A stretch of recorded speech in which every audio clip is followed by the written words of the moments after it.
So guys, magluluto po ako ngayon ng Arabic food. Syria food. Kumbaga, piprito ko lang po yung talong at saka yung patatas. Tapos, mamamaya po ay i-oven ko po siya. So, for now po, ito po ang mga sangkap na aking gagamitin. Piniprito ko po yung patatas kasi naprito ko na po kanina yung talong. So, ngayon po yung patatas po ang piniprito ko. Ito naman po, naglagay ako dito ng mga 1.5 glass na water. Tapos, lalagyan ko po siya ng cumin powder, masala, biharat laham, black pepper, kunti lang na coriander powder, and little spicy paprika. Then, wait lang ha.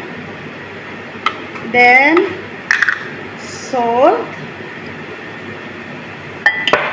Mix ko lang po yan. Tapos, lalagyan ko po siya ng tomato paste. Hindi po ganun kadami. Konti lang. Kumbaga, para lang po siya magpula.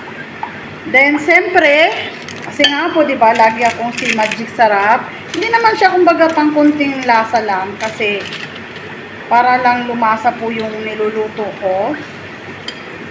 So, ito na po siya. Mamaya, ilalagay ko po ito doon sa piniprito kong mga gulay. Ito na po, ipafile ko na po yung mga ingredients po. Balik yung kamatis, yung malaking sili na green chili. Then, lalagay ko po dyan yung siling maanghang. Tapos po, bali, isasalansan ko lang po yan dyan sa, po dyan sa may, na yan, ano po ba tawag dyan? Basta, yun na yun. Tapos, sinasalansan ko po yan kasi, bali, papatas ko lang po sila ng maayos. Tapos, lalagay ko naman po pati yung talong. Basta ipapatas ko lang po yan ng isa-isa para maging ano po sila, kumbaga medyo maganda tingnan. Nakalimutan ko nga po pala na ilagay ko na yung talong at saka yung patatas, yung sibuyas pa po pala muna. So, kaya nagkamali ako. So, pasensya na po. Tao lang. Ayan, bali, inayos ko na po ulit. Ayan na po yung gawa ko. Ayan, nilalagay ko na po yung sauce kanina na ginawa ko po.